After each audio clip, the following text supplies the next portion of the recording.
season, but there's nothing spooky about what's been going on for this Eagles team. They're fresh off a bye week chasing 7-0. The Steelers had a quick trip across the state and will receive quite the welcome from fired up Eagles fans. Week 8, here we go. Welcome to the Kickoff Show presented by Little Caesars. I'm Ella DiGiovanni, joined by Fran Duffy. First, we got to get to Eagles players already playing into the Halloween spirit around here. Lane Johnson showing up to Lincoln Financial Field dressed as Jason Kelce. It doesn't get much better than that, Fran. You know, we're going to be talking about the Steelers and like their pre-snap disguise. Well, the offensive line well ahead of the disguise action here on Sunday afternoon. Too good. Earlier in the week, Jason Kelce on his podcast with his brother was saying he comes here to play football. He doesn't play dress up. So that's a classic Jason Kelce showing up to the stadium look, and Lane Johnson just had to take advantage. Nailed it. Everything from like top to bottom, everything perfect there with that getup. The wig, too, killed me. Yes. Well, Howie Roseman wasted no time coming off the Week 7 bye, making a huge trade with the Bears for defensive end Robert Quinn. We'll dive deeper into the trade later in the show, but Fran, what are your initial thoughts on the move? Well, just adding more juice to this pass rush. He's one of the most explosive pass rushers in all of football, Robert Quinn. He had 18.5 sacks a year ago, only 1 sack so far this year, but keep in mind a defensive system change out there in the Windy City, and that impacted things. The loss of Khalil Mack meant he was seeing more double teams. That will not be the case here with this Eagles defense. Really excited about this acquisition, and we're going to get into that a little bit later in the show as well. Yeah, we'll definitely dig deeper into the trade and the Eagles defense in just a bit, but let's go to the Eagles offense, averaging just short of 400 total yards per game. The offense has been productive, efficient, and they've played clean football. They certainly will want to set the tone, though, here today, Fran, and get started strong. No doubt. It's all about trying to get it to that fast start. That has been a hallmark of this Eagles offense so far this season. Run game, pass game, they're spreading the football around. Equal opportunity scorers right now when you look at this Eagles offense, and it's all about being efficient while still being explosive. That has been the key so far. We'll see if they can keep it up here against the Steelers defense. A lot of buzz this week on what will this Eagles team look like coming out of the bye, and to me, that's just a storyline. I was in the locker room this week, and it was buzzing. The energy was super high. A lot of the guys kind of had a chill bye week, it seemed. They were diving into film. Even Brandon Graham was like, look, once my kids went to school, that was my time. Yeah, I relaxed. He said, but it was all about the film. A.J. Brown said he was digging deep into little things about his game he wanted to change. So it sounded like a productive bye week, even though they had a little bit of time off. Well, and you know that the mindset of this team, it starts from the top down with Nick Sirianni, and it's going to be a one game at a time, 17-game schedule. This is going to be a team that's not going to look past anybody. And when you have players in the locker room like a Jalen Hurts and Brandon Graham on both sides of the football that can help preach that message and really kind of enforce that, I think that's what you're going to see with this Eagles team. You mentioned Jalen Hurts. He shared his thoughts on his mindset coming out of the bye. I don't even think, in my mind, it's not even about coming back with the same type of urgency, sharpness. I think it's about taking it to another level. And that's one thing that I'm personally challenging myself to do. Take it to another level. Take your focus to another level. Take your preparation to another level. Take that step. I think the only direction is to rise. I've said that. I believe that. So that's the mentality. Jalen Hurts has a chance here today to surpass Donovan McNabb and Carson Wentz for most consecutive wins by an Eagles quarterback. They're at 9. He could go for number 10 today, Fran. Wow, that's so crazy just to hear that stat. And for me, looking at this test here against the Pittsburgh Steelers, I would expect to see a little bit more blitzing from Pittsburgh in this game. They've been middle of the road so far this season, so expect some timely blitzes, especially on third down. This is a defense that has the ability to swing the game one way or the other. They had 5 picks of Joe Burrow back in week 1, Ella, including a defensive touchdown by Minkah Fitzpatrick. So Jalen Hurts, this past game, they've got to be wary of what they can do schematically on that side with the yellow and black. I think a big objective for this Eagles team here today, too, is to put together 4 full quarters of football. We know that they thrive in the second quarter. They put up a ton of points in the second quarter, historically, right, through the first 6 games of the season. But can they do that through 4 quarters today, I think is what they're up against. Yeah, and it's all about consistency, and it's something we've seen from this Eagles offense. You jump out to that fast lead, and now you're just kind of, let's keep the other team from getting back into the football game. I think ultimately you'll see at some point 4 quarters, because this guy, number 1, he is never satisfied. You could tell just from hearing him post-game from the locker room. while leading the NFL with 13 rushing touchdowns. A huge matchup today, Fran, will be to see what these running backs can do against the Steelers defense. Now, this defense hasn't been exactly the same since losing TJ Watt in the beginning of the season. Even from a numbers standpoint, they are significantly worse on the defensive side of the football without him on the field. But if the Eagles can get things going on the ground, it could be a huge benefit for them. Yeah, they've got a guy up front, Cam Hayward, that is a blue chip player, no question. A big reason why the Steelers are in the top 3 in run defense. But we know Miles Sanders, this rushing attack, they're not worried about how high the other team is ranked in terms of stopping the run. So I don't think that is going to scare them. One thing I love about Miles Sanders this year, Ella, I think he's playing the best ball of his career. 71% of his yardage has come after contact. That is a career high in his season so far. So when you look at Miles Sanders, the way he's playing right now, gotta be happy with number 26 and what he's put on film through the first 6 games. Nick Sirianni shared a lot of appreciation for his running back group this week. I love that group. I can't say, they're doing it. Jamal Singleton, the running back coach, is doing a great job of coaching them. They're doing a great job of protecting the football, the emphasis of it. They're playing with great fundamentals. Miles obviously is our guy and is making big plays on top of big plays. And that's not something that surprises us because we see that in practice every day. I thought he had a great practice yesterday. I'm excited for him to be able to play against his hometown team. That's kind of a cool thing. The Eagles are one of 3 teams that have 3 or more players with 350 more receiving yards. 2 of those players, Devontae Smith and A.J. Brown. The Steelers defense, they love to double cover a receiver, but that's going to be a hard thing to do here today, Fran. When you got weapons like Devontae Smith and A.J. Brown, it's kind of like, where do you even start? If you double A.J., you're leaving a Devontae one-on-one. You double Devontae, you're leaving A.J. one-on-one. And oh, by the way, you've got this guy waving his hand right there saying, I'm going to be open in the middle of the field as well. So I think when you look at this Eagles offense, very, very difficult to prepare for from a schematic standpoint. And now looking at the matchup for this receiving core today against the Steelers, I think it's a unique matchup because the Steelers, when you look at Akello Witherspoon and Cam Sutton, they're 2 starters on the outside. And you could factor in Arthur Millette. Ella, when you look at his size in the slot, he's one of the bigger nickel corners in football. They have length, they have instincts, and they have ball skills. So they've got the ability to contend with the Eagles at the catch point. Unlike anything else the Eagles receiving core has really seen this season.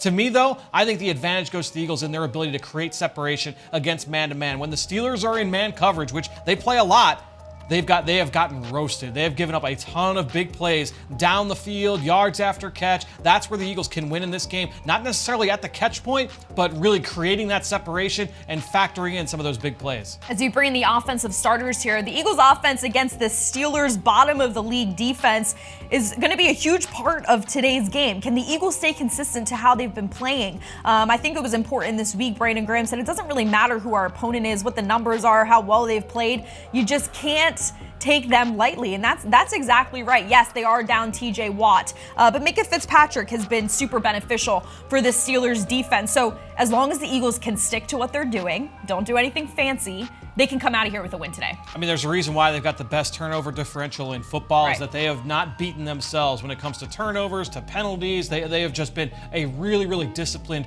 football team. Dallas Goedert work in the middle of the field. They were the number 1 yards after catch offense in football right now, and that's an area I think where the Eagles can win in this game as well, Ella. The defense has allowed almost 400 total yards per game, which is the worst in the Mike Tomlin era. And when you see how productive the Eagles offense have been, this is like, comparing apples to oranges on this side of the football. So what do the Steelers defense have cooked up for this offense is going to be interesting today. Earlier in the week on the Eagle Eye in the Sky podcast, you talked about how the Steelers are used to playing a quarterback like Jalen Hurts because they face Lamar Jackson 2 times a year. So they know how to game plan for a quarterback like him, but when you put that offensive line out in front of him, it's a whole new ball game. Yeah, and as you mentioned, the Steelers without TJ Watt in this game, when you look at the numbers, I mean, they had 13 sacks in the first 6 games.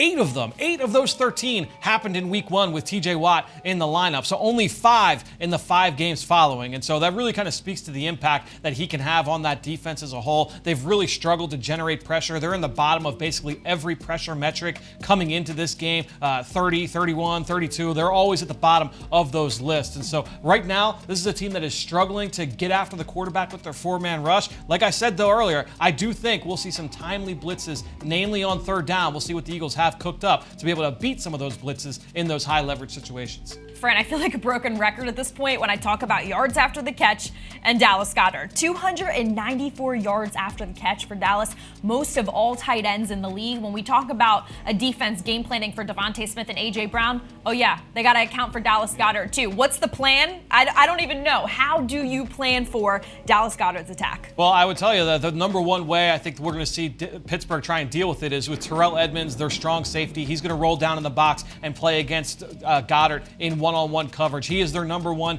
man cover guy when it comes to going up against the tight end. You'll see Minkah Fitzpatrick when they go into some of those sub packages, but in their normal downs, I would expect Terrell Edmonds to be matched up on Goedert, and that is a matchup I think Goedert wins in the pass game more often than not. And having a fully healthy offensive line is the key to keep this run going for the Birds, not just today, but down the stretch. Lane Johnson making his return out of concussion protocol. The bye week came at a perfect time for this offensive line. All 5 guys ready to go. Yeah, and I talked about their struggles in trying to protect or to get after the quarterback, Pittsburgh, but they do have one guy up front that I think is definitely worth talking about outside of Cam Hayward, who is outstanding. I talked about his power, his ability to push the pocket. That will be a big matchup for the interior of this Eagles offensive line. But Alex Highsmith, Ella, former third-round pick, he's going to play off the right side, so against Jordan Mailata, he's a guy to watch out for in this game as well. But it's huge to have all 5 of these guys healthy up front along the offensive line. Now, the Eagles' defense ranks 4th in the NFL, and they'll face an offense in the Steelers today that sits at the bottom of the league. Again,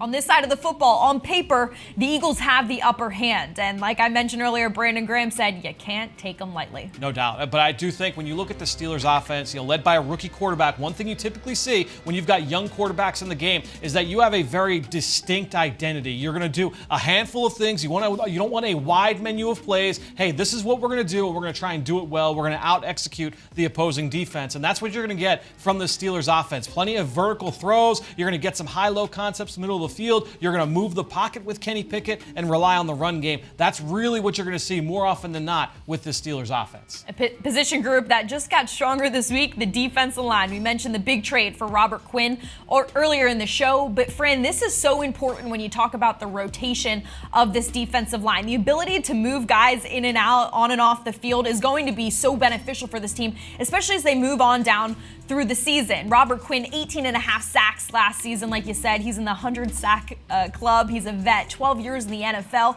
But what I loved most this week about what he said, he was so humble. And he said, look, they got this record before I got here. So his plan is to just get this playbook down. He said he really just wants to earn the trust of the guys around him. And he has not really been on a team like this in his career where that has those distinct Super Bowl aspirations mid-season. For this Eagles team, that is clearly in their sights. But I think when you look at this from a schematic standpoint, Ella, there are 2 things that really stand out to me here with the addition of Robert Quinn. Number 1, complementary rushes. When you have 2 guys that can beat opposing offensive linemen in different ways, Josh Sweat and Hassan Reddick, right? Reddick's got that ability to win with his first step, Sweat with his power. Well, now you pair Robert Quinn with Brandon Graham. Well, you've got the ability to attack different areas of the pocket. Brandon Graham with his power, he's going to get right in front of the quarterback, and you factor in Robert Quinn with his speed, getting behind the quarterback. Well, now that area, that phone booth is going to be constricting so quickly. It's like an Indiana Jones movie. It's going to be just closing in on that quarterback over and over. And I think that that's big from a complementary rush standpoint. But then also going back to those high leverage situations. I go back to week 3, Jacksonville Jaguars. The opposing offense gets the football down a touchdown. What do you need? You need a big play on defense. And Hassan Reddick comes through with a sack fumble on the very first play of the drive. That's something that Robert Quinn is very capable of doing. He has done a great job of getting the ball back for his offense, adding another guy to this rotation that has that ability to create the big play. This defense, 14 turnovers so far this year. Robert Quinn, he's a guy who gets the ball back for your offense. Well, he met with the Philly media during his first day at the NovaCare complex this week. He was asked about his reaction to the trade. Here's what he had to say. Shocked. I'm still in all honesty, I've been telling everyone, I'm still trying to get a full grasp on what, happening, the transition. But besides that, happy, new place and great, as I told everyone, I just want to come in, do my part, and, they've been rocking and rolling before I got here, so I, again, don't want to mess anything up, just, I try to add whatever I can, to help make this team better and basically stay out the way. There's no complacency here in Philadelphia. Howie Roseman, as good as his defense has played, he went out and he just got another impact player who I think the addition of him in JG's scheme could be really beneficial for both the defense and Robert Quinn himself. And also remember the connection that he has with former Eagle Chris Long. Yes. Those guys came up together with the St. Louis Rams, and Chris Long, we know, very close with Fletcher Cox and Brandon Graham and Josh Sweat, other guys in that defensive line room. So it's good for Robert Quinn to kind of have that bridge to be able to make those connections with his teammates early on here in his time in Philadelphia. This week, BG said very candidly at his locker, he said, I dream about a team like this where we're playing together, we're undefeated, trying to do something different and special in Philly. He said, what I love right now is what our mindset is coming off the bye and approaching the game this week.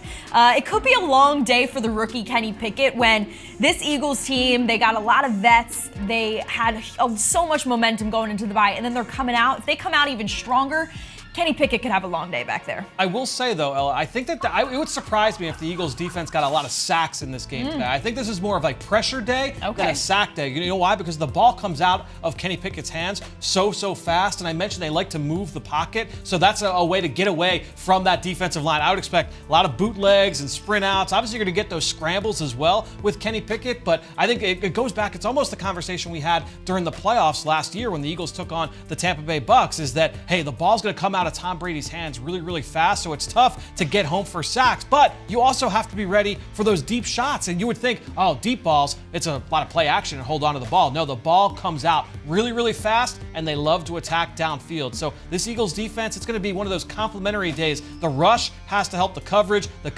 can also help the rush. When you talk about the ball floating down the field, now you're looking at Darius Slay and James Bradbury, who have allowed the 2 lowest passer ratings in coverage. This is going to be a huge challenge for Kenny Pickett when you got 2 guys back there who have been playing at the top of the NFL at their position. Yeah, when you look at George Pickens, the rookie second-round pick, Deontay Johnson, those guys that are lined up primarily on the outside, and according to Next Gen Stats, Ella, they are ranked number 1 and number 4 right now coming into this game in the entire NFL. Crazy. And running go routes. So they love to attack. To have 2 guys that are both in the top 4 on that list, that speaks to how vertical this offense is. So it can be a little bit of a track meet here in this game for James Bradbury, Darius Slay. Don't get beat over the top from these 2 playmakers on the outside.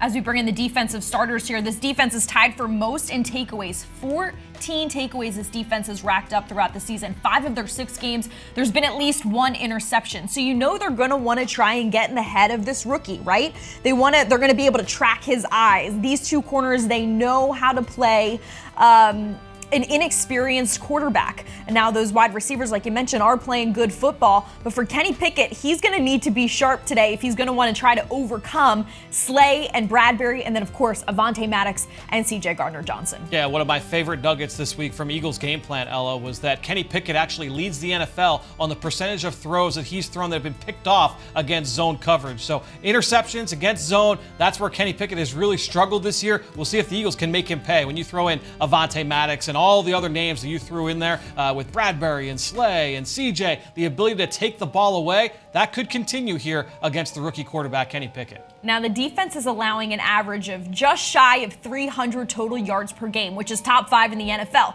I look to these linebackers, though, Fran, when it comes to limiting what opposing teams are able to do.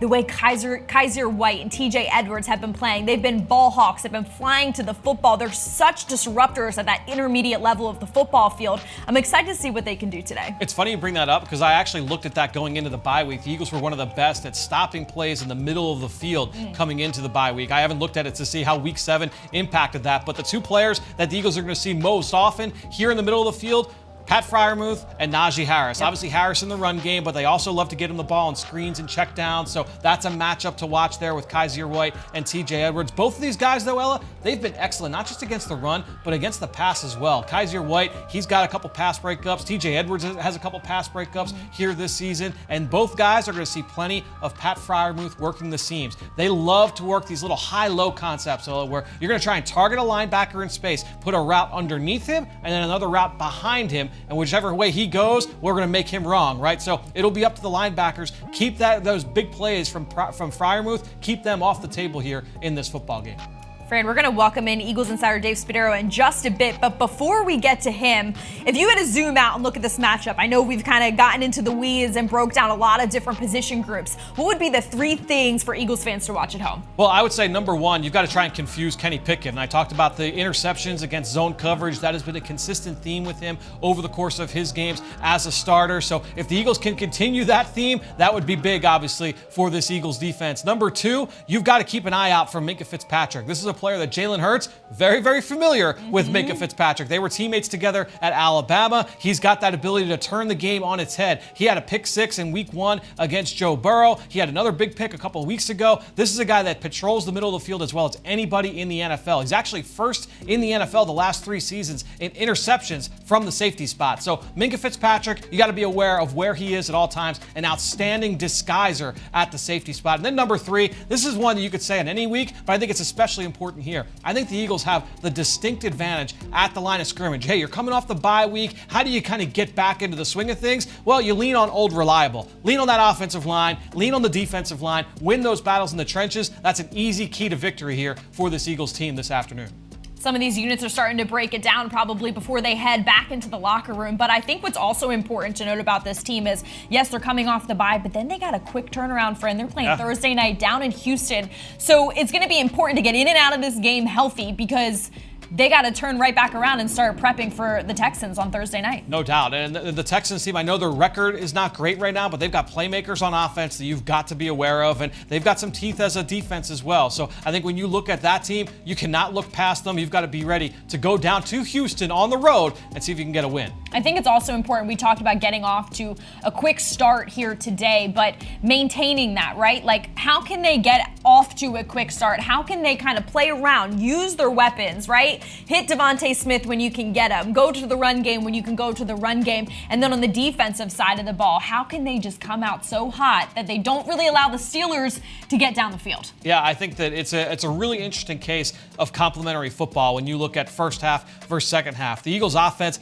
outstanding in the first half of games. The way they jump on opponents, they get out to those exorbitant leads. Well, now when you get into the second half, you've got to try and put the brakes on these opposing offenses because right now the Eagles are facing more up-tempo than any team in the NFL in the second half of games. And I think that's a big reason why you're seeing teams find ways to create some chunk plays. Hey, they're going to go hurry up and they're going to try and see if they can string some drives together. And that's what we're seeing here in the second half of games. We'll see if the Eagles can turn that around here against the Steelers. For Jalen Hurts, it feels like what more does he have to do? There's some people that want to have an MVP conversation about him. There's some people that just want to say he's got all the right pieces around him. No matter how well he's playing, I feel as though he still has something to prove. What do you think it's going to be here today, Fran? Well, you know from talking to him that he doesn't care about the MVP conversation. He wants to go out and play his best game any given week. So whether that means that he's throwing the ball 15 times or 45 times, he's going to go out and try and play his best football. And I think obviously so far, so good from QB1. And I love talking about the additions that the Eagles have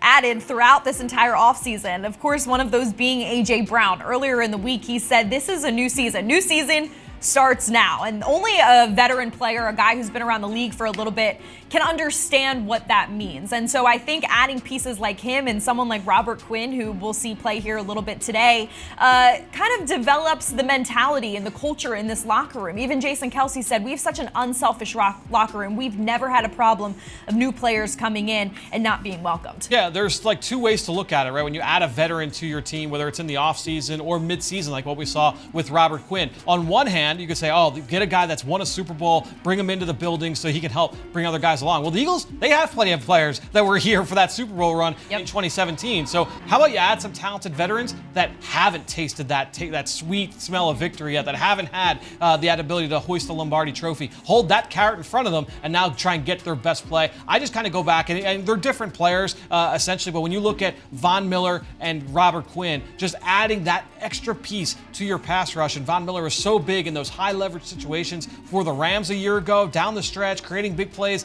in the playoffs and obviously in the Super Bowl. The Eagles hoping that Robert Quinn can make a similar kind of impact off the bench here for this Eagles defensive line. QB1, he's rounding them up. That's the leader of this team. So many players say we go as Jalen Hurts goes. Week in and week out, you see more and more of why he has garnered the respect he has in the locker room.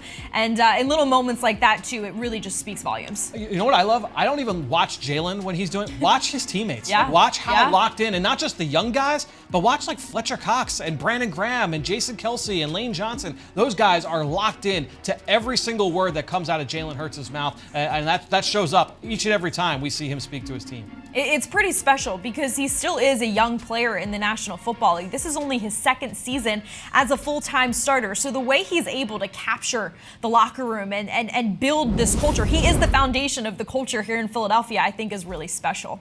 Well, with that, we're going to welcome in Eagles insider Dave Spadaro, who joins us live from Lincoln Financial Field. Dave, how did the Eagles come out of the bye week sharp and play with urgency from the start of the game here today? Ella, it's a great question. It's something that Nick Sirianni has been stressing the entire week. And we heard Jalen Hurts talk about it earlier in the week. I asked him about intensity and urgency and focus, and he said we have to take it to a new level. So it is something to watch. Coming out of the bye week, you don't want to start slowly against an inferior team. So I'm looking for the Eagles to really try to get something going physically early, maybe mix some tempo in early, something just to really jolt things. We all know how great the Eagles have been in quarter number 2 this year. I really feel like today they want to get going early and get the cobwebs out and make a little statement early in this game to an inferior Pittsburgh Steelers team. Dave, when you first came in my ear, I couldn't see what you look like, but what are you wearing? Why? What are you talking about? Well, I went to I don't know what you're talking about, Elle. It is Halloween weekend. I decided to let everybody see my hair growing out. It's supposed to be Justin Timberlake, but I couldn't wear all the denim or the cowboy hat. But could be one of a number of things. But happy Halloween to everybody out there. Happy Halloween. I love it. All right, well, back to business, Dave. What's the biggest concern for the Eagles defense against the Steelers offense today? You guys have touched on it for sure. Really, really explosive group of wide receivers. Maybe you haven't heard of the young George Pickens, who's a terrific rookie, a spectacular player down the field. Chase Claypool, great catch and run player. Johnson is a terrific. Deontay Johnson is a great speed receiver. The Eagles have matched up so well with all kinds of receiving cores this summer, early this season. I don't think it'll be a huge problem, but I think it is something to watch. Getting the ball from Kenny Pickett to these receivers, trying to make more big plays than they've made. I mean, this is an offense that's only averaged 15.3 points per game. Do not allow explosive plays. And then also, talking to Jonathan Gannon during the bye week, the Eagles not concerned, but something they want to get better at. They've allowed too many explosive run plays. So those are two things to watch today from this Eagles defense. Well, I'm going to let Justin Timberlake head back into the beautiful October day at Lincoln Financial Field. Thanks, Dave. Thank you. That was Eagles insider Dave Spadaro, and he'll also join us on the post-game show immediately following the game. Well, in the spirit of Halloween, the players were asked what they were going to dress up as this week's Social Spotlight presented by Ponley Hockey. Boogeyman. I'm a football player. Me and my lady, we're going to be goddess. Well, she's going to be a goddess, and I'm going to be a guy. Ain't that what it's called? Something like that? His Halloween costume is his face because he ugly. Michael Myers. Pretend to be a football player. I'm the young bull from Philly. I got two new security guys. Whoa. Clyde and Dodo. He a little mean. Vontae Max the mean. My Halloween costume is gonna be G Ward. Welcome back. Cause he ugly. I need to scare some kids. The Kickoff Show is delivered by Little Caesars, proud partner of the Philadelphia Eagles. Order online during the Pizza pregame and get it delivered or pick up in store in the Pizza portal. Pizza. All right, Fran, I don't know how I feel about Dave's costume, so I hope your Rico extra point was a little better than that. I went a little bit off the wall there. But I will say, just looking at the Steelers offense, I talked earlier about how they have a distinct identity. And there is one aspect of it that we have not talked about so far in this show, and that is that they lead the NFL in what are called jet sweeps. And basically what a jet sweep is, it's one of the plays that has really kind of taken the NFL by storm in the last decade or so. You're taking a receiver, you're bringing him across the field in the backfield. Now, again, the Steelers run this more than anybody, and one key element of the jet motion, the jet sweep, you're leaving that defensive end unblocked because you're counting on him not being able to make that tackle. But the Steelers run this so much, they actually have more now used what are called fly sweeps, where it's the same thing, but you are blocking that defensive end, typically with a tight end or a wide receiver, and now you're putting more importance on the linebackers at the second level. If you're going to leave that D end blocked, well, now the linebackers have to be the one to make that play. So they've got to scrape over top. And what you're seeing now is that they've got to change up to this. They're going to run these jet sweeps, these fly sweeps going across the field. Well, now we're going to bring in Pat Freiermuth. We're going to bring in a running back and run those shovel passes and different kind of change-ups, attacking the void between the hashes. So the Eagles, you have to be ready for the jet sweep. That could be Chase Claypool. It could be Deontay Johnson. It could be Gunnar Olszewski. It could be anybody taking those jet sweeps, but you've got to be ready for the change-ups off of them as well. All right, Eagles fans, the midterm election is right around the corner. Now's the time to create your game plan to vote on November 8th. Text Eagles to 26797 to register to vote and check your voter registration status. This year, voters will have the chance to elect officials to the U.S. House of Representatives, the U.S. Senate, and many local and state positions. You can vote in person, by mail, or at a secure ballot drop box. If you're registered to vote in Philadelphia County, you can drop off your ballot at Lincoln Financial Field on November 6th from 10 a.m. to 2 p.m. A democracy is only as strong as our commitment to participate in it. Go Birds and go vote. Well, be sure to join myself, Fran Duffy, and Dyke Reese on the post-game show immediately following the game. We'll break down all that went down here in South Philadelphia. Will the Birds go 7-0? How will the Eagles look coming off the break? Let's see if they can put together a full four-quarter performance. Thanks so much for watching the Kickoff Show presented by Little Caesars. Enjoy the game and go Birds.